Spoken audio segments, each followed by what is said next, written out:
जय श्री श्री गुरु गौरंग गंधार विगिधारी श्री राधा गोविंद गोपीनाथ मदन मोहन जी की जय। जय ओम विष्णुपाद नित्य लीला प्रविष्णु विष्णुपाद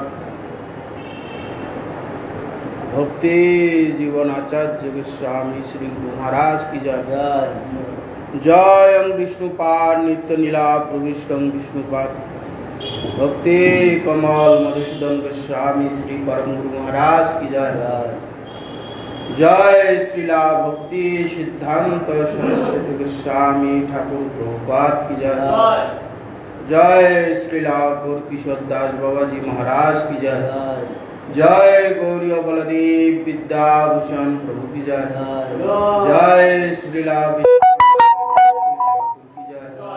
जय श्रीला नरोत्तम श्रीवास आनंद प्रभु की जय। जय श्रीला कृष्णदास कविराज गोस्वामी प्रभु की जय। जय श्रीला नमाचार्य हरिदास ठाकुर महाशय की जय। जय तुलसी महारानी की जय। जय भक्ति देवी की जय। जय भक्ति विघ्न भक्त विघ्न सर्व विघ्न विनाशानकारी भगवान सिंहदेव की जय। जय जगन्नाथ बलराम सुभद्रा देवी की जय। जय जगन्नाथ देवी चंदन जत्रा महामहोत्सव की जय। जय नरेंद्र सरोवर की जय। आज करो जय चैतन्य भगवत की जय। जय वृंदावन दास ठाकुर की जय। अनंत कोटि वैष्णव वृंद की जय। रूपान गुरु वर्ग की जय। जय श्रीपाद भक्ति चरण ठाकुर महाराज की जय। समागत भक्त वृंद की जय। श्री श्री गुरु गौर प्रमानंदी जय परम भक्ति महाराज। ओम अज्ञानतिमिरन्धस्य ज्ञानाञ्जनशलाकया चक्षुरुन्मीलितं येन तस्मै श्री गुरुवे नमः। श्री ब्रह्ममर्द गौर्या सरस्वती नमस्तुते। श्री गुरु गौर गंधर्व गोविंद श्री भक्ति जीविने आचार्य जय विचर्य प्रचार्याय तमनुदे कृतज्ञाय रसज्ञाय नित्यज्ञाय नमस्तुते। सत्यम शिवगोत्तम मानदोत्तम वाग्मिने शांता दंत खंत महंताय नमो नमो। सत्याव्रताय शांतन्न सौजन्य सर्वमूर्तये श्रीमते भक्ति जीवनाचार्य गुरुदेवाय नमो। नमस्कृकलाकाय जगन्नाथाय सुताय च सविताय सपुत्राय सकलत्राय नमो।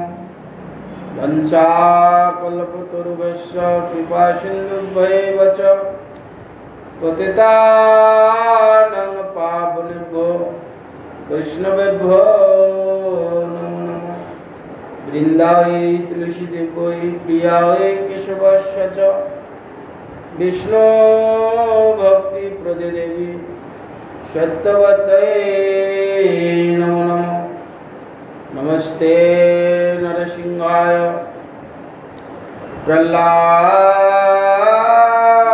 प्रह्लादायिने हिरण्यकशिपु वक्षशिला टङ्कनकालय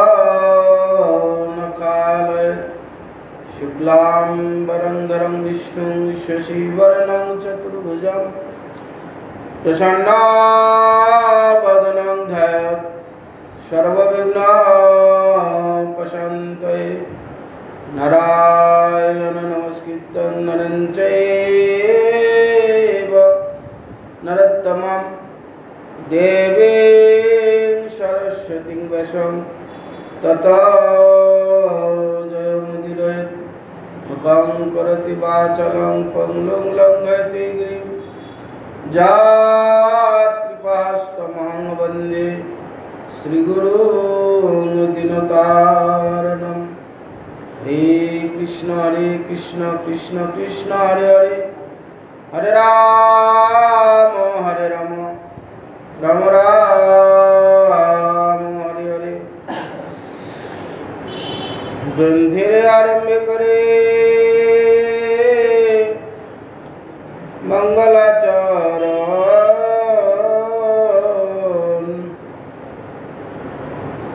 गुरु वैष्णव भगवान तिनिर स्मरणे है विघ्न विनाशान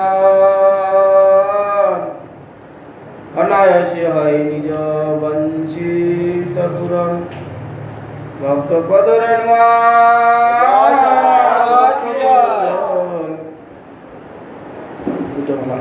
भक्त भुक्त अवशिष्ट साधु निर्बल।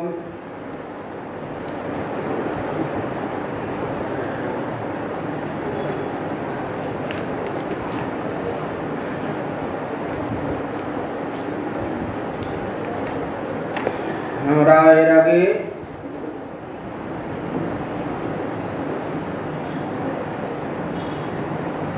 শ্রবণ করেছিলাম সেই দিগ্বিজয় পণ্ডিত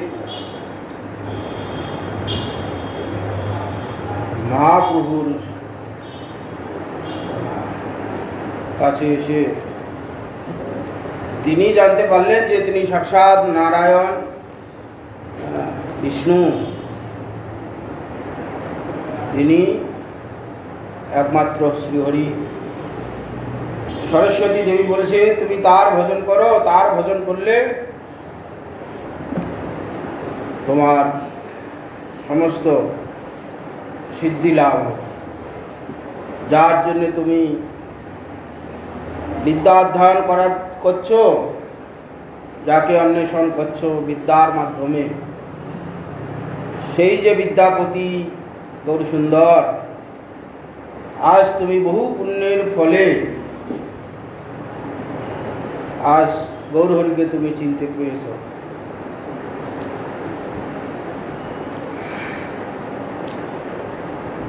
এতে কছাড়িয়া দিজ সকল জঞ্জাল,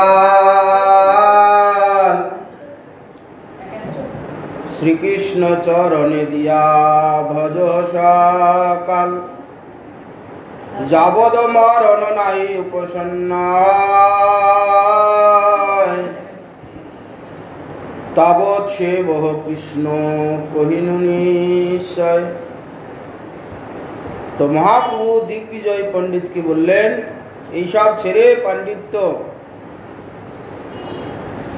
যে পাণ্ডিত্য দ্বারা অবিদ্যা অর্জন হয়, সেই অবিদ্যা ছেড়ে দৃঢ় চিত্ত করে সেই কৃষ্ণ ভজন করো। এতেও ছাড়িয়া দিজ সকল জঞ্জাল, এই যে জঞ্জাল,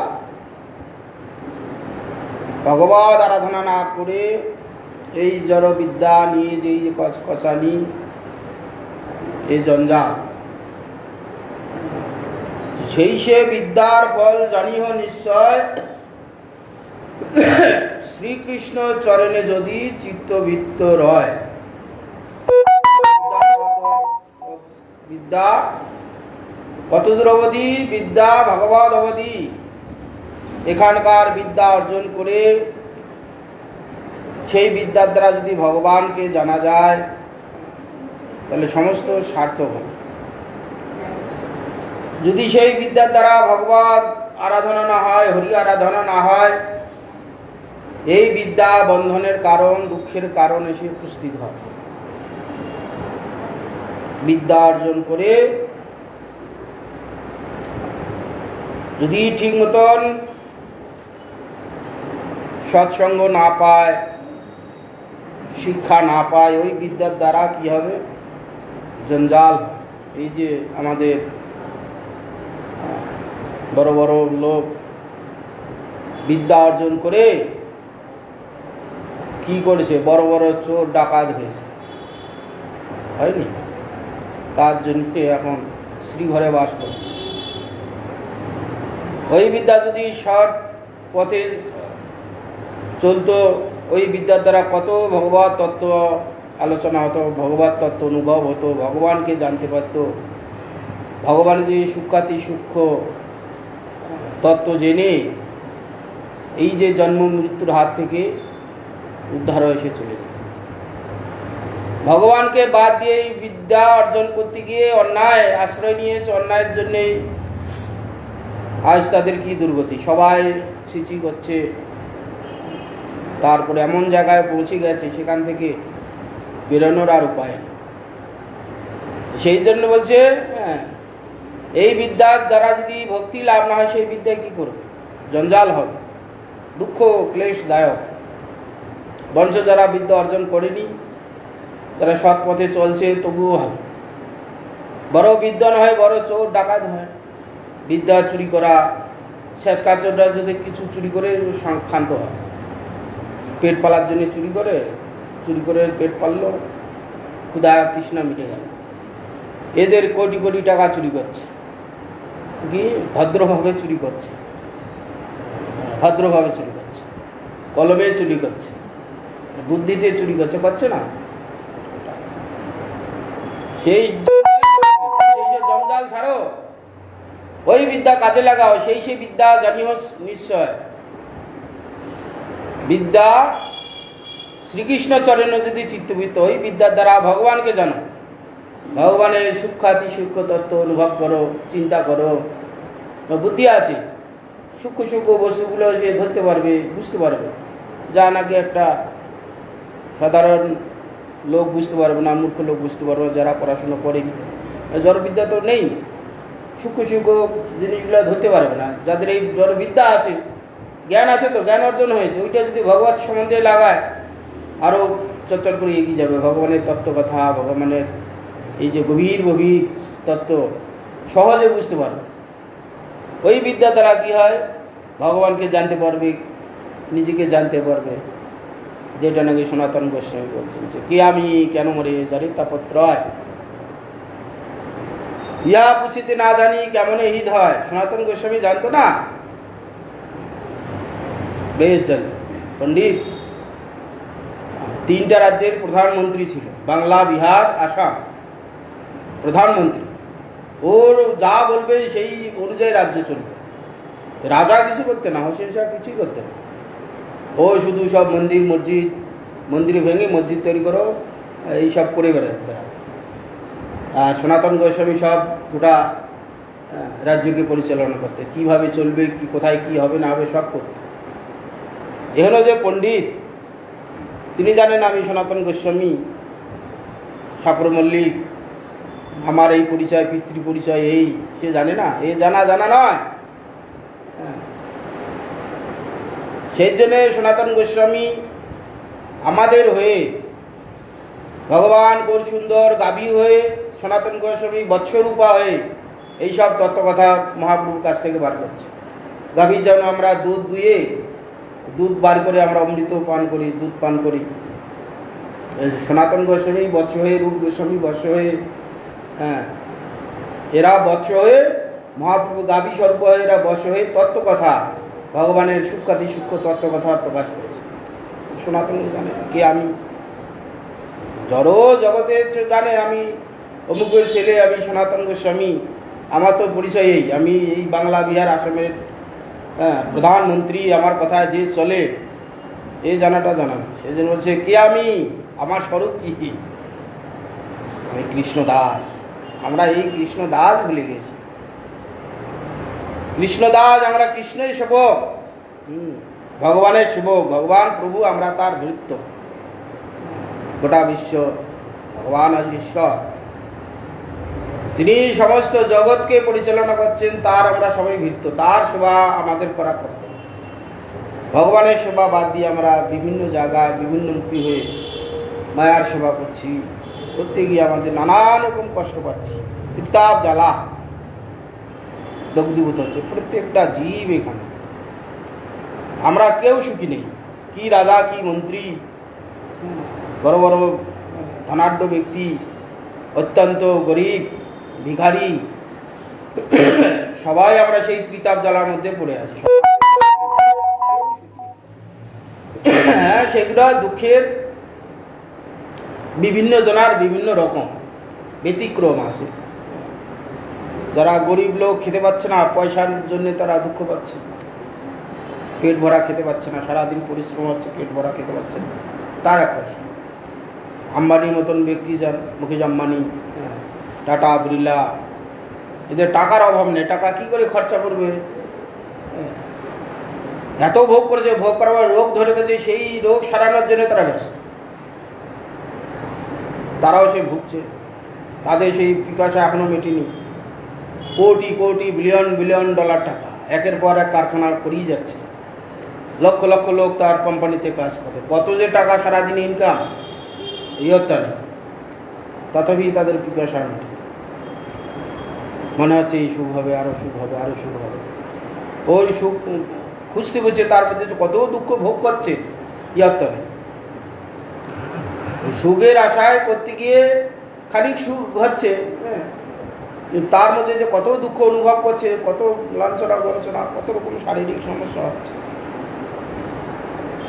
সেই জন্য আমি কি, কেন দুঃখ পাচ্ছি, কে আমি, কেন মনে, যারে তারপর জেরে রেখেছে ত্রিতাপ জ্বালায় জেরে। লবণ যেমন লেবুতে দিলে, সবজিতে যখন রান্না করি, সবজিতে এত বড় কড়াইতে এইটুকু লবণ দিলাম, দিয়ে সবটাতে মিশিয়ে দিতেন, এক জায়গা দিলেই সমস্ত সবজিটা জেরে গিয়েছে লবণ, আলাদা আলাদা দিতে হয় না। আমাদের এই ত্রিতাপ জ্বালা করে জেরে রেখে দিয়েছে। আদি দৈবিক, আদি ভৌতিক, আধ্যাত্মিক, প্রত্যেকটা ব্যক্তিকে, ব্যক্তি বিশেষে যার যেরকম প্রারব্ধ অনুযায়ী সে ভোগ আমরা করছি। জন্ম থেকে পঙ্গু, খঞ্জ, বোবা, জন্ম থেকে দরিদ্র, জন্ম থেকে রোগগ্রস্ত, এগুলো তো আছেই। দৈব তাপ, মাঝে মাঝে ভূমিকম্প হচ্ছে, সুনামি হচ্ছে, সাইক্লোন হচ্ছে, বাস অ্যাক্সিডেন্ট হচ্ছে, এইসব দৈবিক তাপ হচ্ছে। ভৌতিক তাপ হচ্ছে, পাড়াপড়শি, আত্মীয় স্বজন, ছেলে মেয়ে অবাধ্য হলো, ভাই ভাই অশান্তি হচ্ছে, পাড়াপড়শির সঙ্গে অশান্তি হচ্ছে, ভৌতিক তাপ নিরন্তর হচ্ছে। আর আধ্যাত্মিক তাপ, নিজেই রোগগ্রস্ত, ভোগের একটা সময় সে খাওয়ার জন্য সে কত অর্থ উপার্জন করার জন্য কত চেষ্টা, দিন রাত খেটে খেটে প্রচুর অর্থ উপার্জন করলে এখন ভোগ করবে, ভোগ করতে গিয়ে এমন ডায়াবেটিস হয়ে গেছে আর খেতে পারছে। ভোগ করার জন্য এত চেষ্টা করেছে, করে অর্থ উপার্জন হল, এককালে তার চেষ্টার দ্বারা ভগবান সায় দিয়েছেন, তার প্রচুর অর্থ উপার্জন হল। যে টাইমে ভোগ করবে সেই টাইমে সুগার ধরে গেল, সেই মাপা 25 গ্রাম চাল, রাত্রে 2 খানা রুটি। ওই ভোগ করার চেষ্টা করলে সেই ভোগ করতে, তাপ, আধ্যাত্মিক তাপ। প্রচুর পয়সা করি আছে, পুত্রকন্যা হয়নি, পুত্রকন্যা যদিও হলো অবাধ্য, মা বাবাকে ছেড়ে চলে যাচ্ছে, দেখছি তো কত বাড়ি যাই। একটি ছেলে আমেরিকায় গিয়ে বসে আছে, 7-8 বছরও আসে, এত ছেলেকে মানুষ করলো কষ্ট করে, শেষ বয়সে ছেলে মেয়ে দেখবে, মা চলতে পারে না, বাবা চলতে পারে না, ছেলে আমেরিকায় গিয়ে বসে আছে, ছেলের জন্য হাত পিত্তা আসছে, কবে আসবে কবে আসবে, এই বোধহয় আসবে, এই বছর আসবে, এই বছর আসবে। সে ফোন করে বললো আমার এই বছর সমস্যা, আসতে পারবে না। সেই জন্যে এই ভগবানকে বাদ দিয়ে যে বিদ্যা অর্জন করলে এই অবস্থা হয়। সেই জন্য ব্রাহ্মণকে বলছে যে জঞ্জাল এসব ছাড়ো, শ্রীকৃষ্ণ চরণে দিয়া ভজ সকাল, শ্রীকৃষ্ণ চরণে সকাল সকাল ভজন করো। কৌমার কাল থেকে আচরণ, ধর্ম আচরণ করো, কৌমারে আশীর্বাদ প্রাপ্ত, কৌমার কাল থেকে হরিভজন করো, করলে একদিন তোমার চিত্তবৃত্তি আস্তে আস্তে ভগবানের দিকে মন বেড়ে যাবে। বৃদ্ধ বয়সে ঠিক ঠিক হয় না, সারা জীবন সংসারাদি করে বেতরে গেছে, সব জায়গায় বেতরে গেছে, সেই সারাদিন ওই সব চিন্তাই হয়। কৌমার কাল থেকে আচরণ প্রহ্লাদ মহারাজ কৌমারে আচরণ প্রাজ্ঞ, কৌমার কাল থেকে ধর্ম যত্ন করো, কেন বৃদ্ধ হবে কখন সেই সুযোগ আসবে না আসবে। হ্যাঁ, বৃদ্ধকালে কারো সুযোগ আসতে পারে, নাও আসতে পারে। আমাদের আছে ভুলিয়া সংসারে হরিহে ভুলিয়া সংসারে আসিয়া নানা এই নানাবিধ ব্যথা। সংসারে কত রকম ব্যথা, জননী জঠরে ছিলাম যখন বিষম বন্ধনে পাশে, জননী জঠরে বিষম বন্ধন পাশে। একদিন প্রভু দেখা দিয়া মোরে বঞ্চিলে দিন দাসে, একদিন দেখা দিয়ে গর্ভ জন্ম হলো পরিমায়া জালে, জন্ম হওয়া মাত্র মায়াতে পড়ে গেল, মায়াতে পড়ে গিয়ে এই মা বাবা ভাই বোন সেই আদর করতে করতে বাস সব আস্তে আস্তে ভুলে যাচ্ছে। ভগবানকে যে কথা দিয়েছিলাম প্রভু এবার জন্ম হলে তোমার ভজন করব, এসে মায়াতে পড়ে আদর ছেলে স্বজনের কোলে হাসিয়া কাটানো কাল। আর কিছুদিনে বিদ্যার গৌরবে, আর কিছুদিনে জ্ঞান উপজিল পাঠ পড়ি রহরহ। আর একটু বড় হতে তখন স্কুল কলেজে ছুটছে, সময় নেই। বাচ্চার থেকে বাচ্চার পিঠের ব্যাগ বড়, সে সময় নেই, খেলার সময় নেই। আগে তো আমরা খুব খেলেছি ছোটবেলায়, ফুটবল বিকাল হলে রোজ ছুটতাম, ফুটবল খেলা, ক্রিকেট খেলা, নানা রকম খেলা। এখনকার ছেলেরা আছে স্কুল থেকে এসে দুটা খেয়ে প্রাইভেট পড়তে গেল, ওখান থেকে এসে আর একজনের কাছে গেল, ওখান থেকে পড়ে এসে নিজে মা বাবা বসাচ্ছে, তারপরে রাত্রে খেয়ে দিয়ে ঘুমালো, তারপরে আবার সকালবেলা সময়। বিদ্যার গৌরবে ভূমি দেশে দেশে ধন উপার্জনী, তারপরে পড়াশোনা কমপ্লিট হলো বা চাকরির জন্য ভারতবর্ষে পড়াশোনা করলো, ভারতবর্ষে থাকবে, মা বাবা আছে, চলে গেলো বিদেশ আমেরিকা, ওখানে অর্থ উপার্জন করতে গিয়ে ওখানে সেটেল হয়ে গেল, দেশ বলে গেল, পিতামাতা কোথায় রয়ে গেল। বিদ্যার গৌরবে ভূমি দেশে দেশে ধন উপার্জন করি, সেখানে সংসার আদি করে সংসার প্রতিপালন করতে হবে, এই কর্তব্য ঘাড়ে চাপি, বোঝা একটা চাপি দিল মা বাবা, সংসারও একটা কর্তব্য চাপে দিলে এখন তাদের ভরণ পোষণ করতে গিয়ে সারা জীবন সেই চিন্তা, খাইতে শুইতে চলতে, কীভাবে ছেলে মানুষ হবে, কীভাবে বাড়ি করব গাড়ি করব। এই যে মাতৃগর্ভে যে কথা দিয়েছিল এবার জন্ম হলে তোমার ভজন করব, কোথায় উঠে চলে গেছে, ওই সব নিয়ে ব্যস্ত থাকতে থাকতে নিজে একদিন বৃদ্ধ হল। বার্ধক্য এখন উপায়হীন, তাতে দিন অকিঞ্চন, না ভজিয়া দিনে বৃথা দিনে গেল, কি আছে, হ্যাঁ, না ভজিয়া তোরে দিন ব্যথা গেল, কি হবে এখন উপায়। বৃদ্ধ বয়সে তখন আর কিছু হয় না, সমস্ত ইন্দ্রিয় দুর্বল, নিজে কর্মক্ষমতা চলে গেছে, তখন এই জঞ্জাল নিজেকে মনে হয়, তখন মনে হচ্ছে যে এই বয়সে তো সারা জীবন এই করেছি, এখন তো কিছু করা ক্ষমতা, একটু ভগবানের নাম করি, মন্দিরে যাই, এসেও সেই সব চিন্তা। সেই জন্য কৌমার কাল থেকে আচরণ করা উচিত। সেই জন্য হচ্ছে জঞ্জাল ছাড়ো, সকাল সকাল ভগবান চরণে ভজন করো, যেদিন থেকে শুনবে সেদিন থেকেই। কেন শরীর আমাদের কখন চলে যাবে আমরা কেউ জানি না, কেউ জানি না। শরীর যদি আমরা জানি যে আমি 10 বছর বাঁচবো, কি 20 বছর বাঁচবো, কি 1 বছর বাঁচবো, তাহলে নয় সময় করে যাও, আমি তো 2 বছর বাঁচবো, হ্যাঁ, 1 বছর যখন বয়স থাকবে সেই সময় থেকে আমি হরিভজনে একবারে উঠে পড়লাম, তাহলে হতো। যেমন পরীক্ষিত মহারাজ যে 7 দিন পর তোমাকে তোমার তক্ষক দংশনে মৃত্যু হবে, একবারে কারেক্ট জেনে গেল যে 7 দিনের আমার মৃত্যু হবে না, জেনে গেল।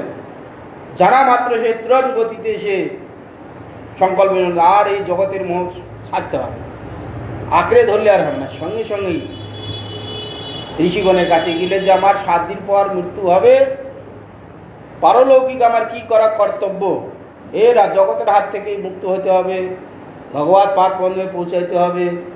জগতে যে মোহ আছে, মোহ কিভাবে যাবে আমার ব্যবস্থা করে দিই। তো জেনেছে যে 7 দিন পর, 7 দিনের আগে আমার মৃত্যু হবে না।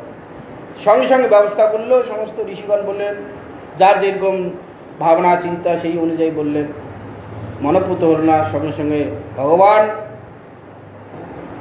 ভগবানের কাছে শরণাগত হয়েছিল। ভগবান তাকে দূত পাঠিয়ে দিলেন, সুখদেব গোস্বামীর মতন ব্যক্তিকে পাঠিয়ে দিলেন, যাও ভগবত সত্তা শোনো, নিরন্তর ভগবত কথা শোনো। ভগবত কথা শুনতে শুনতে তোমার মৃত্যু তার গতিতে সে চলে আসবে। ভগবত সেবা করতে করতে, ভগবানের কথা শ্রবণ করতে করতে তোমার মৃত্যু হয়ে যাবে, সঙ্গে সঙ্গে তুমি ভগবত ধামে চলে যাবে। এ তো সময় পেয়েছি। নিশ্চিত হয়েছিল যে আমি 7 দিন পর মরবো, 7 দিনের আগে মরা হবে না। নিজেকে একবারে তৈরি করে নিয়ে চলে গেছে। আমাদের তো সেই ভাগ্য নেই, আছে কি? এখন বসে আছি, এক্ষুনি স্ট্রোক হয়ে মরে যেতে পারে। তো সেই জন্য আমাদের যেই মুহূর্ত থেকে জানতে পেরেছি যে হরির আরাধনা করা উচিত, সেই মুহূর্ত থেকে আমাদের হওয়া উচিত। হইলে একদিন এই যে চেষ্টা করছি, হরিনাম করছি, করতে করতে একদিন সময় কবে হবে সেটা তো জানি না। আজ হতে পারে, 10 বছর পর হতে পারে, 15 বছর পর হতে পারে, 20 বছর পর হতে পারে। কখন হবে সেই জানা নেই বলে আমাদের এখন থেকে তৈরি হতে হবে। কি মৃত্যুর সময় এই 1 সেকেন্ড 2 সেকেন্ড সময়, প্রাণবায়ু অপানবায়ু ছেদ হতে যেইটুক সময়, এই শ্বাস নিচ্ছি আর শ্বাস ছাড়ছি, মাঝখানে এই প্রাণবায়ু অপানবায়ু দুই দিকে চাপ দিচ্ছে, দুইটা আস্তে আস্তে আলাদা হয়ে গেল। প্রাণবায়ু নিচে না, তো অপানবায়ু উপরে উঠছে, উঠতে দুইটাই ওঠাটা বন্ধ হয়ে গেলে, দুইটা কেটাপ হয়ে গেলে, বাস প্রাণ চলে গেল। 2-5 সেকেন্ড এইটুক সময়ের মধ্যে যাতে ভগবানের চিন্তা করতে পারি, এই জন্যে সারা জীবন চেষ্টা করতে হবে। যেহেতু আমাদের মৃত্যুটা জানা নেই কবে হবে, যে কোনো মুহূর্তে হতে পারে, সেই জন্যই চেষ্টাটা করতে হবে। কখনো মৃত্যু আসতে পারে, রাত্রে ঘুমিয়ে শুয়ে মরে যেতে পারি, চলতে চলতে মরে যেতে পারি, খেতে খেতে মরে যেতে পারি, কাজ করতে করতে মরে যাওয়া হচ্ছে। তো আমি কয়েক বছর আগে বোরহাট ওখানে আমি ভিক্ষা যাচ্ছি, পশ্চিম দিকে যাচ্ছি, একটা লোক এলো, মদের দোকানটা আছে কাছাকাছি, আস্তে আস্তে ধপ করে সাইকেল থেকে পড়ে এই 2 থেকে 3 মিনিটও হয়নি, 1 থেকে 1.5 মিনিটের মধ্যে সঙ্গে মরে গেল আমার চোখের সামনে। সাইকেল দিয়ে যাচ্ছে বৈশাখ চৈত্র মাসের দিকে, সাইকেল থেকে যে ধপ করে পড়ে গেল, দিয়ে ওই একটু হাত পা নাড়তে নাড়তে সমস্যা। সে বাড়ি থেকে সেজে পেরে কাজ করতে যাবে, সাইকেলে ব্যাগ আছে, জলের বোতল আছে, সব যাচ্ছিল, সময় পেল। তো সেই জন্য আমাদের যে মুহূর্তে জানতে পারে সেই পর্যন্ত আমাদের ভজন করা উচিত। কখন মৃত্যু হবে আমাদের জানা নেই। আর আমাদের যদি অভ্যাস থাকে নিরন্তর খাইতে শুইতে চলতে ভগবানের নাম, ভগবানের কথা, ভগবানের কীর্তন, ভগবানের স্মরণ, নিরন্তর সেইটা চিন্তা করতে করতে জীবিকা নির্বাহ হচ্ছে, কাজকর্ম হচ্ছে, ভগবানের নাম হচ্ছে, ভগবানের সেবা হচ্ছে, হইতে হইতে আমার যখন পরমায়ু চলে যাওয়ার, আমার এই দেহ চলে যাওয়ার সময় হবে, আসবে, আমি তো সেই নামের মধ্যেই আছি। ভগবানের অনেকগুলো অপশন দিয়েছে, সেই অপশনের মধ্যে আছি। যখন দেহ চলে যাবে, আমরা সেই ভগবানের চিন্তাতেই চলে যাবো, বাস ভগবান প্রাপ্তি হবে। সেই যে 24 ঘন্টাই ভগবানের চিন্তায় থাকতে হবে। শ্রবণ, কীর্তন, না তাহলে স্মরণ, নাহলে অর্চন, বন্ধন ইত্যাদি ইত্যাদি নববিধা ভক্তির মধ্যে নিরন্তর লেগে থাকতে হবে। যে কোনো মুহূর্তে আসতে পারে, নিরন্তর ওইসব চিন্তা করতে করতে মৃত্যু আসবে, আর সেই সব চিন্তার মধ্যে সে মনটাকে দিয়ে রেখেছে। ভগবানের যে কোনো মৃত্যুর সময় ভগবানের চিন্তা, ভগবানের নাম, ভগবানের রূপ, ভগবানের গুণকীর্তন, ভগবানের এইসব চিন্তা মৃত্যুর সময় এলেই তার সঙ্গে সঙ্গে তার দেহ মুক্ত হয়ে চলে যাবে। ওইটা হওয়ার জন্যে 1 মিনিট 2 মিনিট কি সময়টা ভগবানের কথা মনে পড়বে, এর জন্য সারা জীবন সাধকরা এই অভ্যাস করে যাচ্ছে। যেহেতু আমাদের জানা নেই, সেহেতু চেষ্টা করে যাচ্ছে। খট্টাঙ্গ মহারাজ মাত্র 48 মিনিট টাইম পেয়েছে। কিরকম দৃঢ় হয়েছে। দেবতাগণের হয়ে যুদ্ধ করতে গিয়ে দীর্ঘকাল যুদ্ধ করলো দেবতাগণের সঙ্গে। যুদ্ধ করে বলছে, খট্টাঙ্গ মহারাজ আপনি দীর্ঘকাল আমাদের হয়ে যুদ্ধ করেছেন, আমরা আশীর্বাদ দিচ্ছি, বর দেবো। কি বর নেবেন বলুন? খট্টাঙ্গ মহারাজ বলছে, বর তো দেবেন, বহুকাল স্বর্গে তোমাদের হয়ে যুদ্ধ করছি দেবতাগণের হয়ে, বর তো নেবো, ঠিক আছে, আগে আমাকে জানাও আমি কতদিন বাঁচবো আগে, কেন দীর্ঘকাল এখানে স্বর্গে বাস। পৃথিবীর রাজা ছিল, স্বর্গের সময় আর পৃথিবীর সময় অনেক তফাৎ আছে। দেবতাগণের হচ্ছে একদিন আমাদের 1 বছর, তাহলে ওখানে 100 বছর থাকলে এখানে 365 বছর হয়ে যাবে। এতদিন এখানে যুদ্ধ করেছি দীর্ঘকাল, পৃথিবীর নিয়মে আমার বয়স তো পেরিয়ে যাচ্ছে, তাহলে আমি আগে কতদিন বাঁচবো সেটা আগে। দেবতাগণ খাতা হিসাব করে দেখলো, চিত্রদেব তুমি আর 1 মুহূর্ত বাঁচো, 1 মুহূর্ত বাঁচো, তাহলে তুমি তোমাদের বর নিয়ে আমার কি হবে? স্বর্গে যাব, স্বর্গ কিছুদিন পর আবার স্বর্গ থেকে পতন হতো। যাবৎ প্রবোদন্তে স্বর্গে ক্ষীণপূর্ণ মত্তলেকে বিষয়ী প্রপন্না গতাগতাং কামাকামাং লবন্ত। স্বর্গে গেলেই কিছুদিন ভোগ হবে, তারপর আবার মরতে আসতে হবে। অতএব ও তোমাদের বরের আমার দরকার নেই, তোমরা কি পারবে? তোমাদের যোগ্যতা আছে? মনোময় গতিতে মুহূর্তের মধ্যে আমাকে আমার দেশে নিয়ে চলো। বলে তোমার দেশে তোমার আত্মীয় পরিজন সব কেউ নেই, সব কালের গতিতে তারা সব চলে গেছে, এতকাল যুদ্ধ করেছে। যেন স্বর্গে দেবতাগণের দিনের সঙ্গে মত্তলেপের সঙ্গে মিল হবে না, মনোময় গতিতে আমাকে আমার রাজ্যে পাঠিয়ে দাও। বলে তাই হবে। দেবতাগণের তো মনময় গতিতে ইচ্ছা মাত্রই মরতে চলে এসেছে। এসে সঙ্গে সঙ্গে সরোবরে স্নান করে, বৈষ্ণবীয় বেশ নিয়ে তিলক ধারণ করে মালা নিয়ে সঙ্গে সঙ্গে বিষ্ণু মন্দিরে গিয়ে বিষ্ণুর চিন্তা, বিষ্ণুর ধ্যানে মগ্ন হয়েছে। এখানকার দেহ তো থাকবে না, দেহ তো চলে যাবে সঙ্গে সঙ্গে।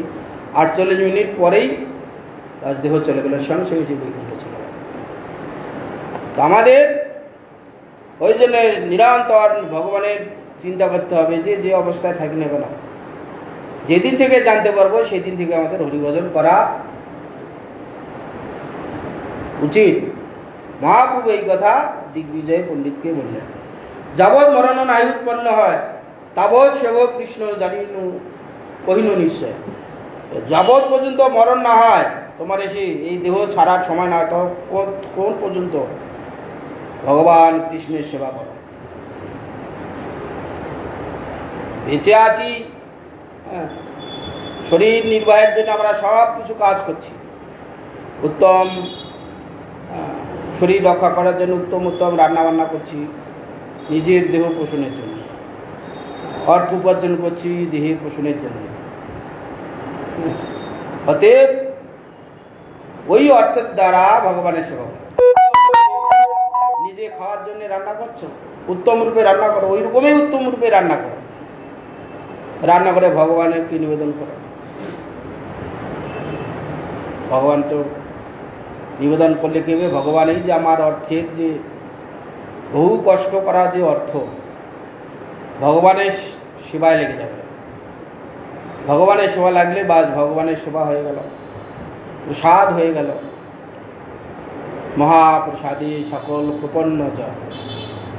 মহাপ্রসাদ খেলে কি হবে? এই জন্ম মৃত্যুর হাত থেকে মুক্ত হয়ে যাবে। ভগবানের প্রসাদ,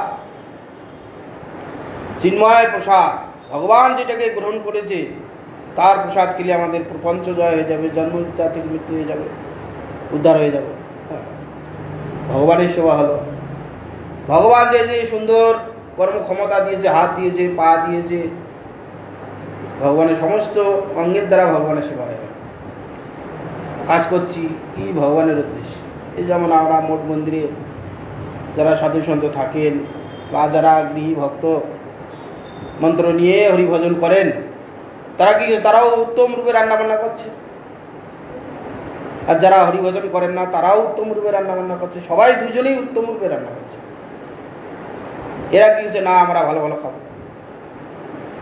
বাজার থেকে পনির নিয়ে এসে উত্তম রূপে রান্না করলো, রান্না হতে হতে খাওয়া, রান্না হচ্ছে খাওয়া হচ্ছে, টেস্টটা হচ্ছে খাওয়া হচ্ছে, টেস্টটা হচ্ছে রান্না হচ্ছে, উত্তম এও করলো।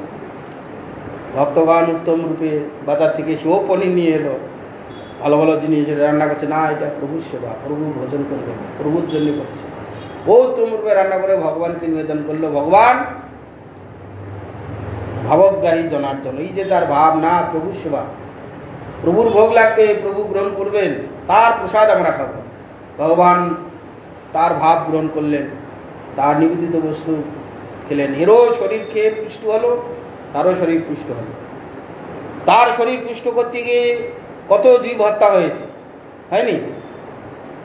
প্রথম যখন এই ধান বোনা হয়, বীজতলা করা হয়, মাটি কর্ষণ করতে গিয়ে কত পোকামাকড় মরেছে, বীজ ফেলতে গিয়ে সেখানে পোকা লেগেছে, সেখানে বীজ প্রয়োগ করা হয়েছে। তারপরে জমিতে চাষ করতে গিয়ে কত মাঝে মাঝে বীজ দিয়ে দিয়ে দিয়ে দিয়ে ধান চাষ হয়েছে। ধানটাকে সিদ্ধ করা, ঝাড়া, তারপরে ভাত রান্না করা থাকে জলের মধ্যে, কত সব মরেছে। তার জন্য এই শরীরটা পুষ্টি করার জন্য সব পাপগুলো নিতে হয়। ওই জন্যে পঞ্চঋণী আমরা ঋণী সবাই। আর যে ব্যক্তি হরিভজন করছে, ভগবানের উদ্দেশ্যে রান্না করছে, ভোক্তাকে সেখানে, এখানে ভক্তা হচ্ছে নিজে, আর ভগবানের উদ্দেশ্যে যখন দিচ্ছে ভক্তা হচ্ছে ভগবান। ভগবান সর্বভোক্তা, ভগবান সব হজম করতে পারে। বিশ্বে যত যা কিছু আছে ভগবান সব হজম করতে পারে, আর ক্ষমতা আছে। আমাদের তো সেই ক্ষমতা নেই। ভগবানকে যখন নিবেদিত হলো, সে পাপ আর থাকলো না। মৎকর্ম কর্ম, ভগবানের নিমিত্ত যে কর্ম করা হয় সব শুদ্ধ হয়ে যায়। ভগবানের উদ্দেশ্যে যখন হলো, নির্মল হয়ে গেল, প্রসাদ হয়ে গেল, ভগবানের কৃপা চলে এলো। সেই জন্য আমরা অনায়াসে সেগুলো করতে পারি যদি ইচ্ছা করি। যে করবে না তার কিছু করার নেই। উত্তম রান্না করছি, শুধু একটু রান্না করে ভগবানকে নিবেদন, প্রভু আপনি গ্রহণ করুন, বাস আধ ঘন্টা কি 1 ঘন্টা ওটাই রান্না বান্না করে ভগবানকে ভোগ দিয়ে তারপর প্রসাদ পেলে প্রসাদ খাওয়া হলো। কত সময় লাগে? রান্নার টাইমটা তো একই লাগছে, আর ওইটির সময় 8 ঘন্টা কি 1 ঘন্টা একটু ভগবানকে নিবেদন করে পুজো করে আর শুদ্ধভাবে একটু জীবনযাত্রা করা। উদ্দেশ্যটা কি আছে? না ভগবানের সেবা হচ্ছে, ভগবানের ভোগ হবে। আমাদের রান্না হচ্ছে না আমরা খাবো আমরা খাবো আমরা খাবো, এখানে ভগবানের ভোগ হবে, ভগবানের ভোগ হবে। একটুখানি যদি আমরা রুট চেঞ্জ করে দিই তাহলে হয়ে যাবে, না করলে সেই জন্যে ভগবান যতদিন তুমি বাঁচবে ততদিন ভগবানের সেবা করো, কৃষ্ণের সেবা করো। কৃষ্ণের সেবা করতে গিয়ে এই দেহের লীলা অভ্যাসে করিব, জীবন ও যাপনও লাগবে। মানে এইটা করতে করতে অভ্যাসে দাঁড়িয়ে যাবে। যারা 12 মাস ভগবানের সেবা করে, কোথাও কোনো সময় যদি বাইরে টাইরে ঘুরতে যায় তার অস্বস্তি করা, না ভগবানের সেবা করতে পারছি না, মনটা খারাপ লাগছে, রুটিনের মধ্যে আছে, তখন সহজ হয়ে যাবে। এখন ভাবলেই ওরে বাবারে এই রান্না করবো, ভোগ দেবো, এত কি পারবো, করুন, সহজ হয়ে যাবে। তখন ভাবনাটা নিরন্তর ভগবানের চিন্তা করবো। বাজার যাবো, না এই উত্তম বস্তুটা, না এইটা নিলে ভগবানের সেবা লাগবে, একটু উত্তম বস্তু ভগবানের সেবা লাগবে, উত্তম বস্তু ভগবানের সেবা দিতে হয়। বাজারে যে কেনার কাটার জিনিসটাও তো ভগবানের সেবায় লেগে যাচ্ছে। চিন্তাটা ভগবানের নিরন্তর হয়, টাইমে টাইমে ভগবানের মনে করে দেয়, ভগবানের সেবা হলো। সেই সে বিদ্যার ফলে জানিও নিশ্চয়, কৃষ্ণ পাদ পদ্মে যদি মনোবৃত্তি রয়, বিদ্যারস গৌরাঙ্গের অতি মনোহর, ইহা যেই শুনে হয় তার। তো মহাপ্রভু বলছেন যে সেই সে বিদ্যার ফল জানিও নিশ্চয়। সেই সে বিদ্যা, কৃষ্ণ পাদ ফলে যদি মনোবৃত্তি রয়, সেই সে বিদ্যার ফল কি? বিদ্যা পরে কেন? কৃষ্ণ ভক্তি জানিবারে। সে যদি নইলে তাহলে বিদ্যায় কি করে? সেই সে বিদ্যার ফল কি? ভগবানকে জানা, এই এত পড়াশোনা করা হলো, কত কষ্ট করা হয়েছে পড়াশোনা করতে গিয়ে, কত মার খেতে হয়েছে, মাস্টারের কাছে মার, মা বাবার কাছে মার, মার খেয়ে খেয়ে সেই বিদ্যা অর্জন, সেই বিদ্যাটা যদি ভগবত সেবায় লাগে তাহলে বিদ্যাটা ঠিক ঠিক জায়গায় হয়। শ্রীকৃষ্ণের চরণে যদি মনোবৃত্তি রয়, হ্যাঁ, তাহলে শাস্ত্রগ্রন্থ সব জানলো কি ভগবানের আমরা দাস, ভগবানের সেবা করা উচিত, জীবের একমাত্র কর্তব্য। এখানকার যত কর্তব্য আছে সব কর্তব্যের একটাই কর্তব্য হচ্ছে ভগবানের সেবা করা। আর এখানে যত কর্তব্য আছে কোনো কর্তব্য নেই। এগুলো আমরা সংসার ভোগ করতে গিয়ে এই আমার ঘাড়ে এগুলো চেপেছে। এখানে কেউ কার পিতা নয়, মাতা নয়, ভাই ভগ্নী নয়, স্ত্রী পুত্র নয়, কশ্য মাতা, কশ্য পিতা, কশ্য ভ্রাত সহোদরা, প্রণায়ন কাকস্য পরিবেদনা। কে কার পিতা, কে কার মাতা, যতক্ষণ দেহ আছে দেহ সম্বন্ধে আমার পিতা, আমার মাতা, আমার ভাই, আমার ভগ্নী, দেহ চলে গেলে কেউ করে না।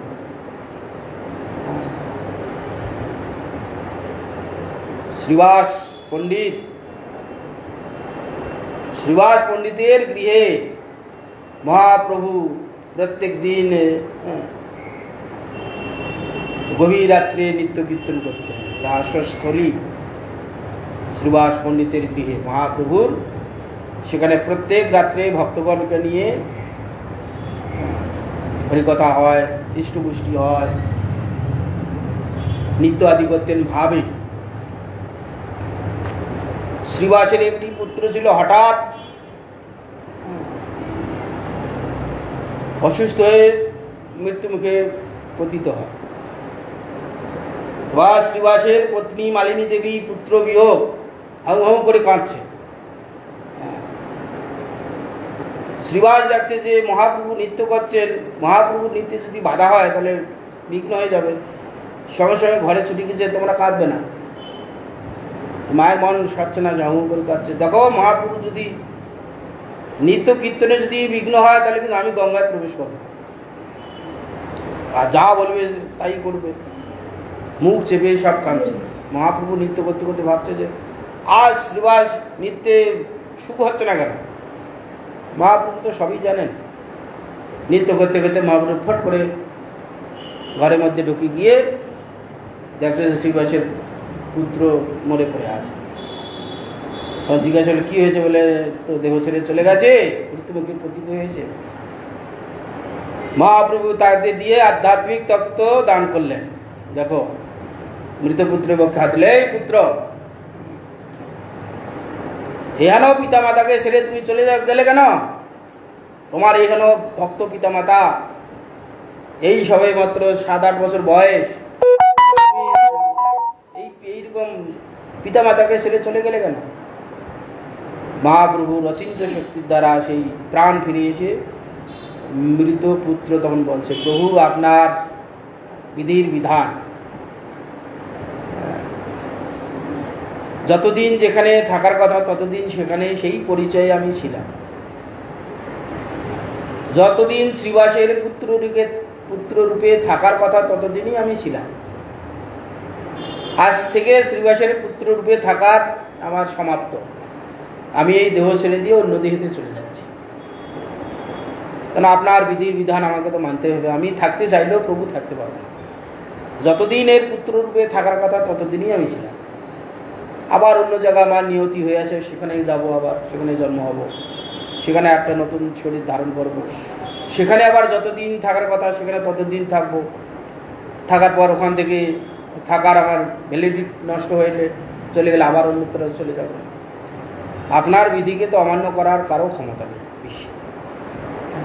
নিয়তি আমাদের সেই সমুদ্রে বালুচরের ন্যায়, নদীর বালুচরের ন্যায়, গড়তে গড়তে গড়তে এক জায়গায় এসে বালুচর আসে, জমতে জমতে বালিচর হয়ে গেল, বিশাল বড়। দীর্ঘদিন থাকলো, আবার একদিন স্রোতে ভাঙতে শুরু করলো বালিচর, আবার একটু একটু করে ভাঙছে, ঘুরে ঘুরে যাচ্ছে আরেক জায়গায় চর হচ্ছে। সেখানে বালি বিশাল চর হয়ে গেল। সেখানেই কিছুদিন থাকলো, সেখান থেকে আবার একদিন স্রোতে তাকে টেনে নিয়ে যাচ্ছে, যে আবার এক জায়গায় বালি চর হচ্ছে। এইরকম আমরা অনাদিকাল থেকে চলছি। যবে থেকে আমরা ভগবানকে ভুলে গেছি তবে থেকে এই বালিচরের নেই, একবার ভাঙছি, একবার মনুষ্য শরীর, একবার দেব শরীর, একবার কৃমিকীট শরীর, এই সব চলছে। তো যতদিন পুত্ররূপে থাকার কথা ছিলাম, পুত্রকে দিয়ে এই তত্ত্বকথা শ্রীবাসকে যখন শুনালেন, তার পত্রী যখন শুনলেন, তখন তাদের যে দুঃখ হচ্ছিল চলে গেল। অতএব সেই জন্য বিদ্যা অর্জন করে জানতে হবে ভগবানকে, জগৎটা কি, জগৎটা কেন দুঃখ দিচ্ছে, আমরা দুঃখ পাচ্ছি, আমাদের প্রশ্ন হয় না নিরন্তর দুঃখ পায়। তো যাই লোকের বাড়ি, পুত্র মরে গেছে, হাউ হাউ করে কাঁদে। একদিনও জিজ্ঞাসা করলেন যে কেন আমি দুঃখ পাচ্ছি, কেন আর পুত্র মরে গেল? পুত্র মরে গেছে, কত জনার পুত্র মরে গেছে, আমি যাই তো। একটাই ছেলে, পয়সা কড়ির অভাব নেই, হাসপাতালের সেই সুপারভাইজার ছিল, মাইনা করত, সমস্ত ডাক্তার কবিরাজ করে হাতের মুঠে ছিল, চিকিৎসা করার সময় পাই, গাড়ি অ্যাক্সিডেন্টের সঙ্গে সঙ্গে স্পটে। এখনও যাই, পুত্র মরে যাওয়ার পর যাই, এখনও যাই, পুত্র বেঁচে থাকাকালীন যেতাম। কোনোদিন জিজ্ঞাসা করে যে কেন দুঃখ পাচ্ছি, এখন অসমাপ্ত হয়ে যাচ্ছে। তাও আচ্ছা, আমাদের পুত্র ছিল, কি পাপ করেছিলাম আমার পুত্র মরে গেছে, একবারও জিজ্ঞাসা করে। আজ 25 বছর যাচ্ছি তাদের বাড়ি, আসছি যাচ্ছি, চাল দিচ্ছে, চলে আসছি, ওইটুকু সম্বন্ধ। সেই জন্যে মনোবৃত্তিটা ভগবানেতে লাগাইতে হবে। বিদ্যারস গৌরঙ্গের অতি মনোহর, ইহা যেই শুনেছে তার হয় অনুচর। মহাপ্রভুর যে কথা, মহাপ্রভুর যে আদর্শ, মহাপ্রভুর যে ভাব, এইটা যে অনুভব করবে তো অতি মনোহর লাগে, আর ছাড়তে পারবে না। মহাপ্রভুর প্রত্যেকটাই আচরণ, জীবনী সব অতি মনোহর, বলছে না, বুঝিবা না বুঝি কেহ, শুনিতে শুনিতে সেহ, কি অদ্ভুত চৈতন্য চরিত, বুঝিবে রসের নীতি, তারপরে শুনিলেই বড় হয়, শুনলেই যে অতি মনোহর। যে জবর পর্যন্ত মহাপ্রভু যদি জীবনী কথা শুনে তারও ভক্তি হয়। এইরকম মহাপ্রভুর অপূর্ব চরিত্রের কথা, মহাপ্রভুর ভাব, মহাপ্রভুর কার্য সবটাই অতি অনির্বচনীয়। একটু যদি চিত্তে বিচার করা যায়, অপূর্ব। মহাপ্রভুর মতন আদর্শ এ পর্যন্ত কোনো আচার্য দিয়ে যেতে পারেনি। মহাপ্রভু যে ভাব দিয়ে গেছেন, যে ভাবের কথা বলেছেন, যে আদর্শ দিয়ে গেছেন, কেউ পারেন। তো মহাপ্রভু এইসব শুনলেই মহাপ্রভুর অনুচর হবে, মহাপ্রভুর ভক্ত হবে। মহাপ্রভুর ভক্ত হলেই বা ভগবত চরণে ভক্তি লাভ করে সে অনায়াসে চলে যাবে। মহাউপদেশ এই কহিনু তোমারে, সবে বিষ্ণু অনন্ত ভক্তি সত্য সংসারে। এত বলে মহাপ্রভু সন্তোষিত হইয়া আলিঙ্গন করিলেন দ্বিজের ধরিয়া। এইভাবে মহা উপদেশ তোমারে কহিনু তোমারে, মহাপ্রভু তোমাকে এই মহা উপদেশ করলাম। হ্যাঁ, সবে বিষ্ণু অনন্ত ভক্তি সত্য সংসারে, সবেই বিষ্ণু অনন্ত সংসারে, বিষ্ণু ছাড়া আর কিছু নেই। সব অনলে অনিলে সবটাই ভগবানই হয়েছে, ভগবান ব্যতীত আর কিছু নেই। যা কিছু আমাদের সেই রকম দৃষ্টি স্বচ্ছ নেই, সেই ভাব নেই বলে আমরা বুঝতে পারছি না। সর্বত্র কৃষ্ণের মূর্তি করে ঝলমল, সে দেখিতে পায় যা রাখি। সর্বত্র কৃষ্ণ মূর্তি, কৃষ্ণই হয়েছে। স্থাবর জঙ্গম দেখে না দেখে তার মূর্তি, সর্বত্র দেখে তার ইষ্টদেব স্ফূর্তি। আমরা আমাদের চক্ষু নির্মল নেই, আবরণ পড়ে আছে। এই যে কাঁচ চশমা পড়ে আছি, চশমাতে ধুলাবালি পড়লে ভগবানের শ্রীমূর্তি ভালো দেখতে পাবো না, চশমাটা খুলে দিলেও দেখতে পাবো, একটা সাদা মূর্তি দেখতে পাবো, চোখ মুখ নাক কান কিছু বুঝতে পারবো। এই চশমার মধ্যে যদি ধুলি পড়ে থাকে আর দেখতে পাবো? মাঝে মাঝে সাফাই করতে হবে। তো আমাদের চিত্তরূপ দর্পণ, দর্পণের থেকে আয়নাতে ধুলি পড়ে গেছে। চেত দর্পণং মার্জনং ভব মহাতবাগ্নি নির্বাপন শ্রেয় কৈরব চন্দ্রিকা বিতরণং বিদ্যাবধূ জীবন। চিত্তরূপ দর্পণে ধুলা পড়ে গেছে। সেই চিত্তেতে সেই জন্যে ভগবানের যে মূর্তি, সর্বত্র যে ভগবানময়, ভগবানের যে এগুলো হয়েছে, সেইটা চিত্তরূপ আয়নাতে ধুলি পড়ে যাওয়ার জন্যে আমি ঠিক ঠিক সেইটা দর্শন করতে পারছি না, বুঝতে পারছি, যেখানে সকর ভেদ দর্শন করছি। তখন এই শ্রবণ কীর্তন রূপ জল দ্বারা সেইটাকে আয়নাটাকে পরিষ্কার করা হবে, ভগবানের কথা শুনতে হবে, ভগবান সম্বন্ধে অনুশীলন করতে হবে। এইসব করতে করতে চিত্তের ধুলিটা চলে যাবে। আয়নাতে যেমন ধুলি বলে সাবান জল দিয়ে কাপড় দিয়ে ঘষলে ধুলিটা চলে গেলে তখন সুন্দর আমার যে মুখের অবয়বটা, আমি যা আমার স্বরূপে আছি, আয়নাতে তার স্বরূপ দেখতে পাবো। ছাপাই করতে গেলে তখন সাবান চাই, জল চাই, ভিজা কাপড় চাই, তবে স্বচ্ছ হবে। আমাদের চিত্ততে ময়লা পড়ে আছে, ধুলিকণা পড়ে আছে, সেইটাকে ছাপাই করতে গেলে কি এই জল সাবান তো সেখানে চিত্তিতে যাওয়া যাবে না।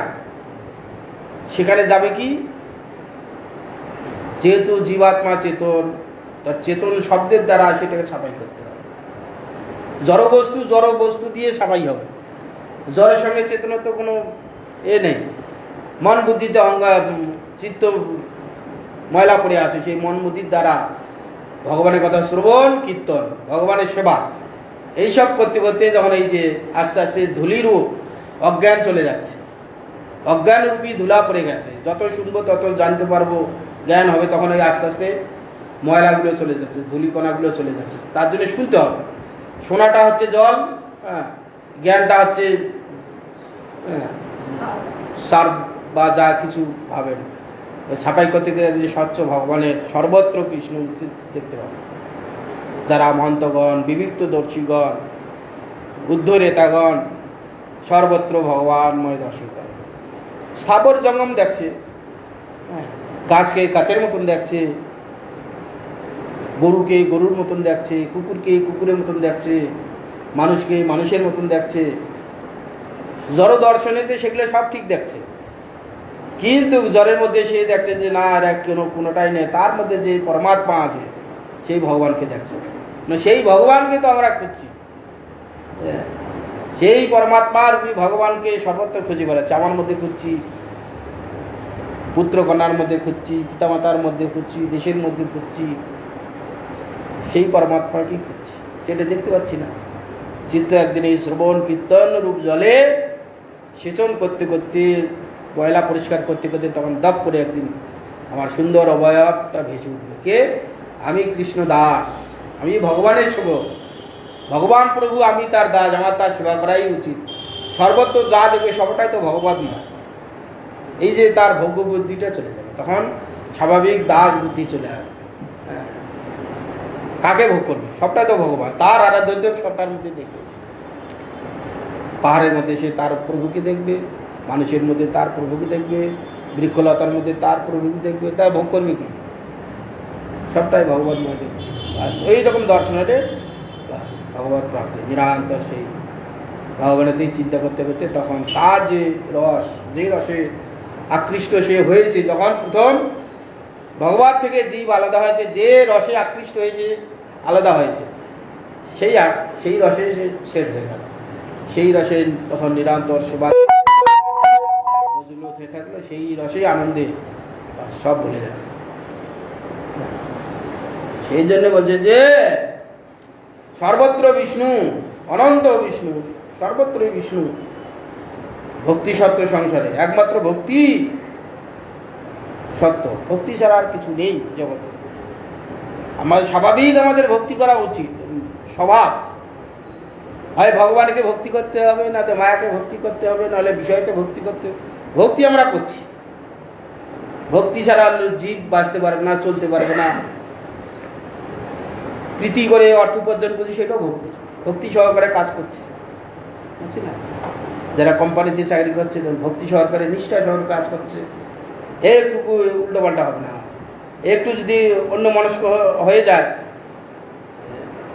কোটি কোটি টাকা তছনছ হয়ে যাবে। ব্যাংকে যারা কর্মী, আমি একজনের বাড়ি যাই, একটু হিসাবের গোলমালের জন্য তাকে 10 লক্ষ টাকা দিতে হয়েছে, না তার নিজের অ্যাকাউন্ট থেকে।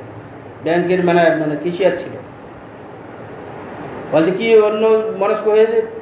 হ্যাঁ, না 10,000 টাকা থেকে কয়েকটা শূন্য বসিয়ে দিয়েছে, গল্প করতে করতে দিয়েছে, টাকা নিয়ে চলে গেছে। হ্যাঁ, তখন এত কম্পিউটার ছিল, অনেক বছরের কথা বলছে, হাতে 10 লক্ষ। ওই পাড়া পুকুরে বাড়ি, ওর নাম হচ্ছে,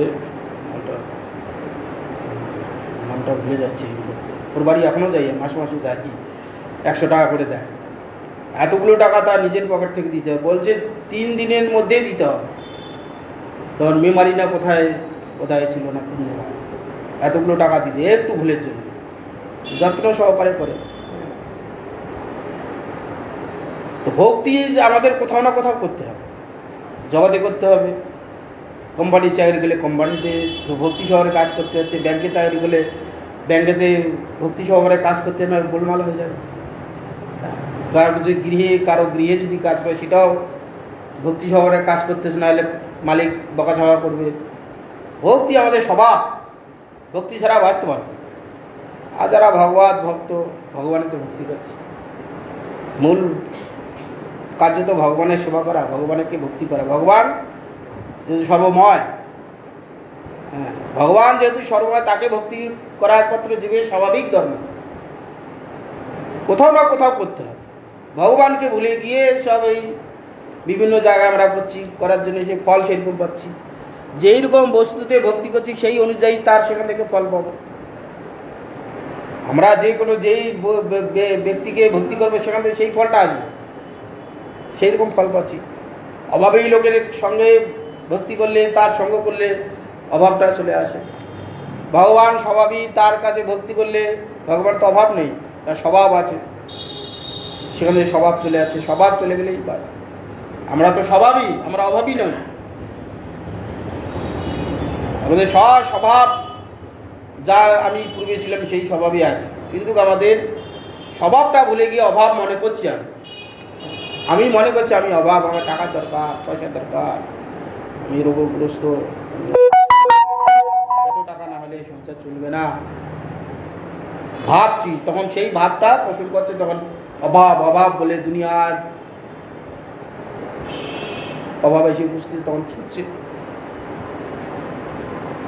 একেবারে 2 ভাই, একজন বড় অফিসার হলো, একজন সাধারণ লোকই থাকবে। একে বাড়িতে তখন একসঙ্গে মানুষ হয়েছে, কোনো রকম ফ্যান ভাত খেয়ে, নুন ভাত খেয়ে একসঙ্গে 2 ভাই মানুষ হয়েছে।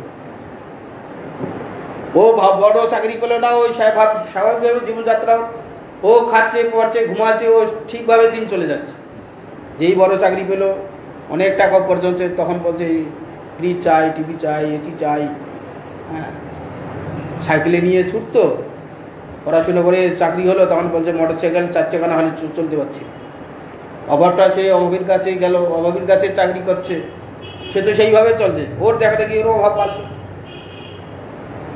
আমি যাই, মিঠাপুকুরে আছে, বড় বাজারে এতকাল সবজি বাজার চাল ডাল কিনে ছেলেগুলোকে মানুষ করলো। ছেলে স্কুল মাস্টার, বৌমা ডাক্তার, 2 ছেলে মেয়ে, 2 ছেলে 2 বউ, সব চাকরি, 4 জনের চাকরি। একদিন দেখছি প্যাকেট চাল দিচ্ছে, বড় বড় সেই চাল। এটার জন্য কি ব্যাপার গো, যে বাবা বিগ বাজার থেকে চাল নিয়ে এসছি। এখানে বড় বাজার তো আছে বাবা, এখন ছেলেরা বুঝতে পারছে না। 2 ছেলে 2 বৌমা চাকরি করে, বলছে বড় বাজারে চাল খেলে, শাক সবজি খেলে পেট খারাপ হবে, চলবে না। বলছে বাবা আমি বড় বাজারে এইটুকু গিয়ে বাজার করে নিয়ে এসে এদের মানুষ করলাম, এখন চাকরি বাকরি করে বলছে বড় বাজারের জিনিস খেলে পেট খারাপ হবে, শরীর খারাপ হবে। আমার এখান থেকে বিগ বাজার যেতে হয়, স্টেশনের কাছে বিগ বাজার গিয়ে, আমার ভালো লাগে না, কি ছেলের অনুরোধ, ছেলের কাছে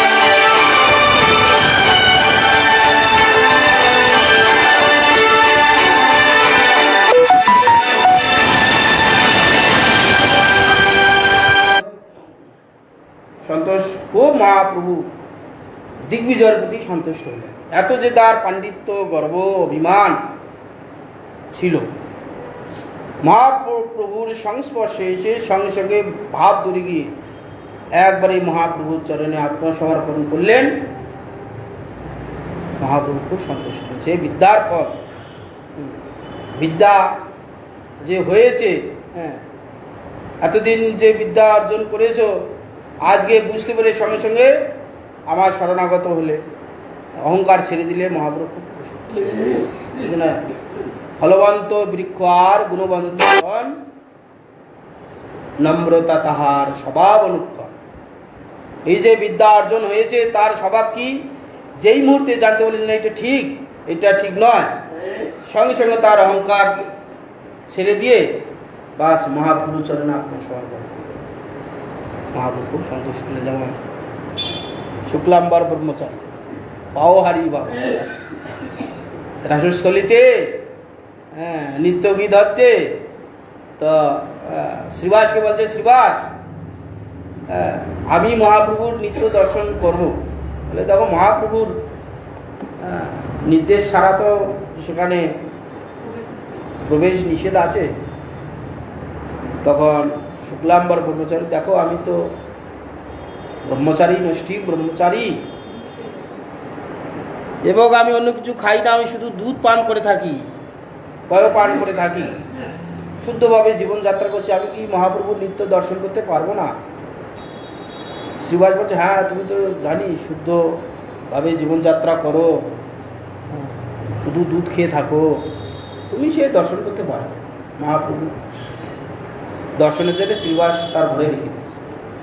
মহাপ্রভু নিত্য করতে করতে বলছেন, শ্রীবাস নিত্যে তো আমার সুখ হচ্ছে না, কে বিজাতীয় লোক আছে না? শ্রীবাস ভয়ে, হ্যাঁ প্রভু বিজাতীয় লোক নেই, একজন পয়হরি ব্রহ্মচারী আপনার নিত্য দর্শন করবো বলে বলেছিল, আমি ঘরে রেখেছি, গুরুপুর সেই দর্শন করছে। এটা হ্যাঁ এত বড় স্পর্ধা, আরে দুধ পান করলে কি আমাকে পাওয়া যায়? দাম্ভিক কোথাকার, বার করে দাও, ঘাট ধরে বার করে দাও, বার করে দাও। মহাপ্রভু তর্জন গর্জন করলেন। শুক্লাম্বর ব্রহ্মচারীকে বললেন, যখন শ্রীবাস প্রভু খুব রেগে আছে, তুমি চলে যাও, চলে যাও। না রেগে বলেন যে হ্যাঁ মহাপ্রভু যে নিত্য দর্শন যেইটুকু করেছি, আমি আমার জীবন ধন্য হয়েছে, আমি কৃতার্থ। আমি মহাপ্রভুর নিত্য দর্শন করব, কীর্তন দর্শন করব, মহাপ্রভুর আদেশ নেইনি, এটা আমার স্পর্ধা। হ্যাঁ আমি অন্যায় করেছি, তার জন্যে মহাপ্রভু আমাকে উচিত শিক্ষা দিয়েছে। তবে যেইটুকু আমি দর্শন করেছি সেইটুকু আমি নিজেকে ধন্য মনে করছি করে প্রণাম করে মহাপ্রভু শ্রীবাস লঙ্ঘন থেকে বেরিয়ে যাচ্ছে। দিয়ে মহাপ্রভু দেখছেন যে এত যে গালাগালি করলাম, তিরস্কার করলাম, এই যে শুদ্ধভাবে জীবনযাত্রা করছে, দুধ খেয়ে থাকে, তার অহংকার আছে। তো একটু আগেই অহংকার ছিল যে আমি কি দর্শন করতে পারবো না, দুধ পান করে থাকি, শুদ্ধভাবে জীবনযাত্রা করি, ব্রহ্মচারী, আমার যোগ্যতা আছে দর্শন করার অধিকারী আমি, এই যে অহংকার একটু আগে পোষণ করছিল। মহাপ্রভু যেই ভর্ৎসনা করে ক্রোধ না হয়, বলছে হ্যাঁ আমি অপরাধী। মহাপ্রভু যার নিত্য দর্শন করবো তার আদেশ না নিয়ে দর্শন করছি, এ একটা অন্যায়। আর আমি যে শুদ্ধচারী হলে যে ভগবানকে দর্শন করতে পারবো এমনও কিছু নয়। অনেক দুধ পান করে থাকে, হ্যাঁ তারা কি পাচ্ছে? ভক্তি ছাড়া ভগবানকে পাওয়া যাবে না। ভক্তি না নয়তি ভক্তি না দর্শয়তি ভক্তি বশ পুরুষ ভক্তিরেব ভূয়সী। ভক্তি ছাড়া ভগবানকে পাওয়া যাবে না। বলাতে সেই অবনত মস্তকে প্রণাম করে চলে গেল। মহাপ্রভু শুভে চলে, ব্রহ্মচারী কোথা গেল? সঙ্গে সঙ্গে কিছু এগিয়ে গেছে, শ্রীবাস যাও যাও যাও যাও যাও, ডেকে নিয়ে আসো। শ্রীবাস রাত্রিবেলা হচ্ছিল তো, বললে ব্রহ্মচারী ব্রহ্মচারী মহাপ্রভু তোমাকে ডাকে, আসো। সেখান থেকে ফিরে এসে একবারে আপ্লুত ভাবে মহাপ্রভুর কাছে এসে বললো, মহাপ্রভু এত শাসন করেছেন, রাগ না হয় আমরা সেই মহাপ্রভু তিরস্কার করে তাড়িয়ে দিলেন। সেই ব্যক্তি আমরা বলছে ডাকো ডাকো, তাকে ডাকো। তাহলে সেই ব্যক্তিটার কি মনের ভাব হয়? এক্ষণে যে দূর দূর করে তাড়িয়ে দিচ্ছিল। বার করে দাও, ঘা ধরে বার করে দাও। হ্যাঁ, পায়ও পান করে থাকলে কি আমার নিত্য দর্শন করতে পারে? এইরকম যে গালাগালি দিয়ে বার করে দিচ্ছিল, পরে এখন বলছে সেই তাকে ডেকে নিয়ে আসো, দাও দাও দাও। মহাপ্রভুকে প্রণাম করাতে মহাপ্রভু কি করলেন? চরণ তার মস্তকে দিলেন, ব্রহ্মচারীর মস্তকে যে বলে, ব্রহ্মচারী আজ থেকে আমি বলছি তুমি প্রত্যেক দিন আমার এখানে নিত্য দর্শন করো, তুমি সেই অধিকারী আজ বলে। কেন প্রভু? এই যে তোমাকে তিরস্কার আদি করলাম, কোনো প্রতিবাদ করলে না, বরঞ্চ তোমার যে দোষটা তুমি স্বীকার করেছো, ওর জন্য তুমি অধিকারী হলে। তুমি যদি সেটাকে অন্যায়টাকে মেনে না নিতে, তাহলে কত জন্ম তোমার লেগে যেত, ওই অহংকারটা ছাড়তে তোমার কত জন্ম লেগে যেত। আমাদের তো অহংকারেই তো আত্মার জন্ম নেই, মৃত্যু নেই, কষ্টও পায় না, দুঃখও পায় না, জন্মও হয় না, মৃত্যু হয় না, অবিনাশী আত্মা। এই জন্ম মৃত্যু আমরা কষ্ট পাচ্ছি কোথায়? ভাবে। মনের জন্ম হচ্ছে, মনের মৃত্যু হচ্ছে। কি মহারাজ? ভাবেরই জন্ম হচ্ছে, ভাবেরই মৃত্যু হচ্ছে। আমি ভাবছি আমি মনুষ্য শরীর, জন্ম হয়েছি, একদিন মরতে হবে, এখন আমি বালক, তারপরে আমি কৈশোর, তারপরে আমি এখন পৌগণ্ড, তারপরে যুবক, তারপরে ভাবলে এখন বৃদ্ধ, তারপরে একদিন যা আমি একটা মরে যেতে হবে গো, আমার সময় হয়ে গেছে, চোখে দেখতে পাচ্ছি না, চোখ সিঙ্গাল দিয়ে দিল, দেখো তুমি মৃত্যুর দিকে এগিয়ে যাচ্ছ, তুমি সাবধান হও। তোমার চোখ সিঙ্গাল দিল, চিঠি দিল, সাবধান হও জি, তোমাকে এই দেহ ছেড়ে চলে যেতে হবে, তুমি সাবধান হও। গুরুত্ব দিলাম না। পিয়ন যেমন চিঠি দেয়, সমন আসছে একের পর এক, অপরাধী করেছো, সমন কোর্ট থেকে চলে এলো, পিয়াদা, দেখো তোমার অপরাধ করেছো, তোমার কোর্টে ডাকছে, তোমার সাজা হবে, চুরি করার দণ্ড তোমাকে সাজা দেবে। তোমার পিয়ন চিঠি দিল, গ্রাহ্য করলো না, আবার একদিন এসে দিল, গ্রাহ্য করলো না, একদিন পুলিশ এসে দলবল নিয়ে বেঁধে নিয়ে চলে গেল। কাল আমাদের চিঠি দিচ্ছে, সাবধান হও, চোখ ভালো দেখতে পাচ্ছি না। ছোটবেলায় সেই মা বাবা ঠাকুমা, বাবা একটু শুষে সুতো ভরাতে পারছি না, এটা একটু ভরে দে রে, চোখে দেখতে পাচ্ছ না, বলতে বিরক্ত লাগতো। এখন নিজেই আমি সেই কোনো সময় সেলাই ফেলাই করতে গেলে সূচের ফুটোতে তো কতবার সুতো দিচ্ছি, ছাড় দিয়ে বেরিয়ে চলে যাচ্ছে, বুঝতে পারছি যে কি অবস্থা।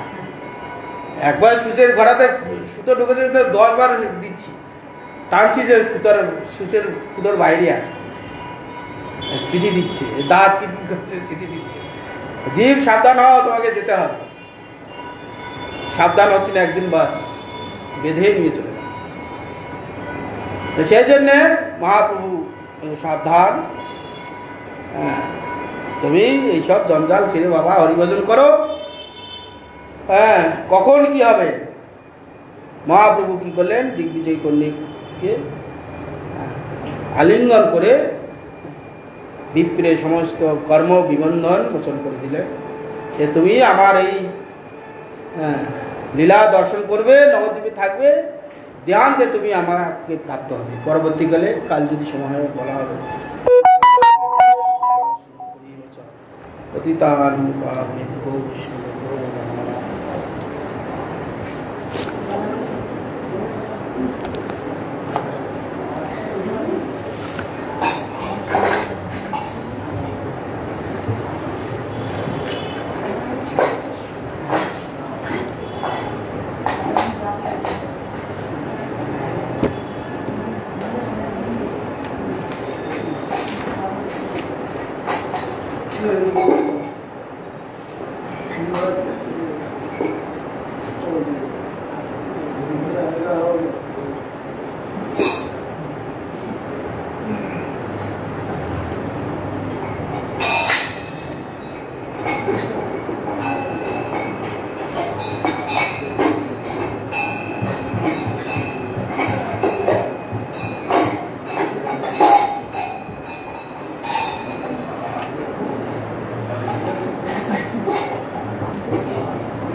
মন্দির করি মুখে বল তারি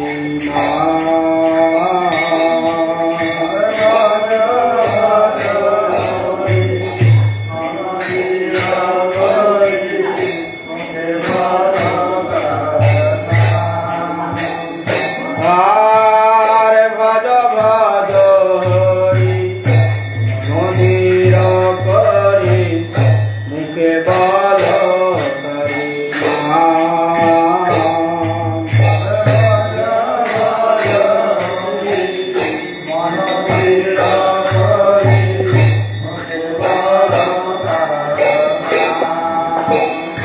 হরে ব্রজেন্দ্র নন্দন গোপী প্রাণ ধন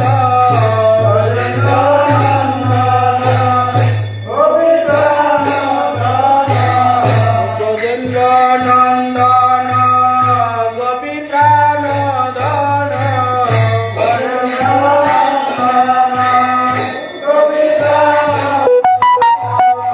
ভুবন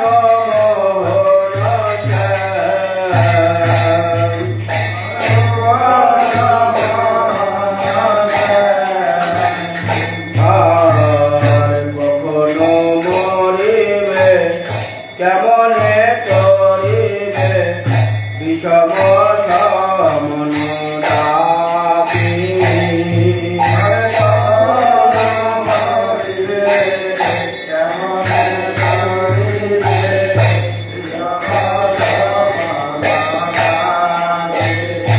আর কখনো মরিবে কেমনে করিবে বিষম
উন্মত হইয়া আপনাকে তার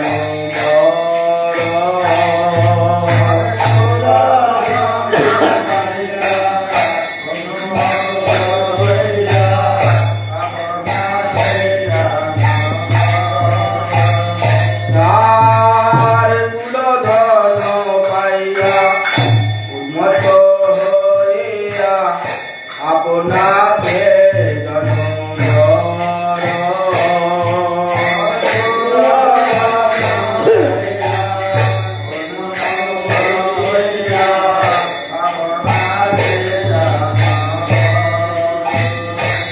আর সমনের দূতে ধরি পায়ে হাতে সমনের দূতে সমনের দূতে ধরি পায়ে হাতে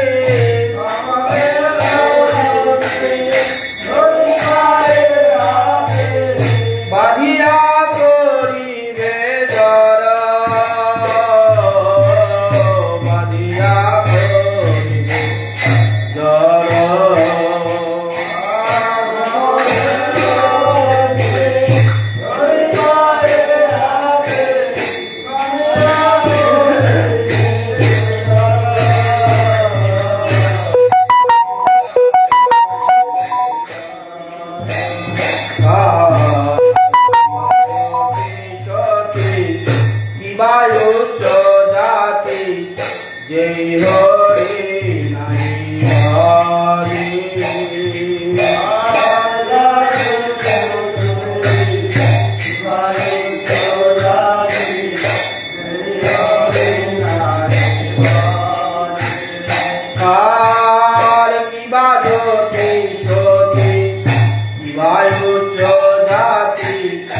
হরি হরি নাহি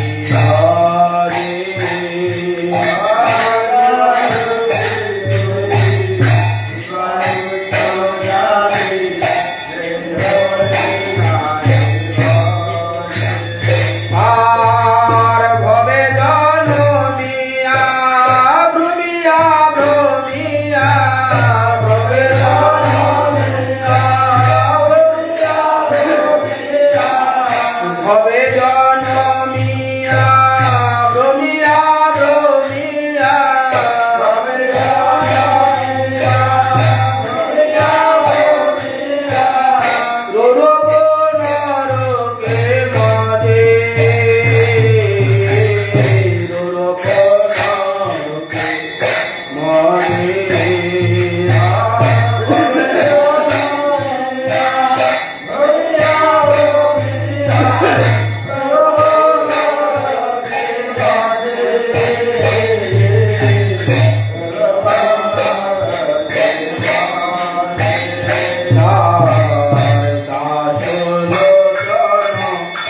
হবে অনুক্ষণ মিঠায়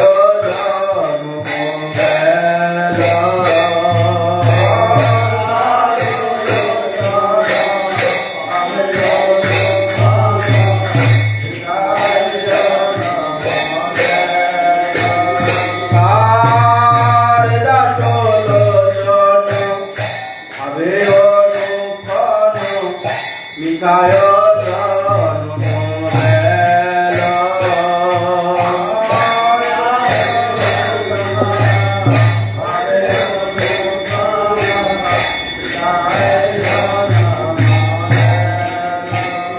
আর হরি নাম দিনু বিষয়ে মদিনু হরি নাম দিনু বিষয়ে মদিনু হরি নাম দিনু বিষয়ে মদিনু হরি নাম দিনু বিষয়ে মদিনু হৃদয়ে রহলো ছেলা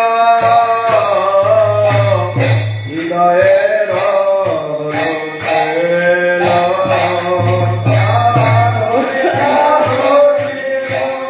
হৃদয়ে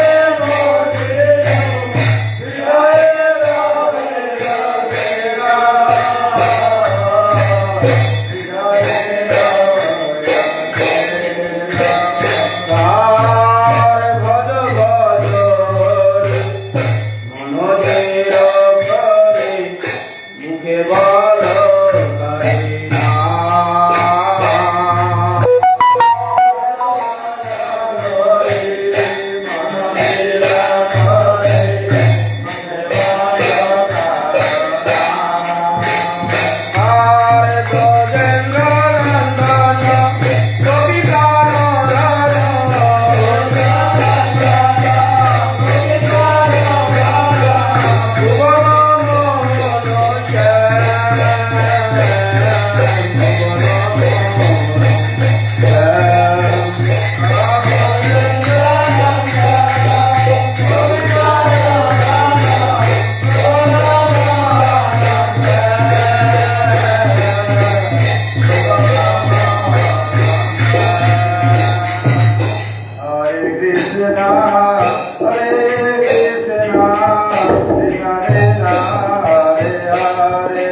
Bye.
মোবাইলটা নিয়ে যাবে।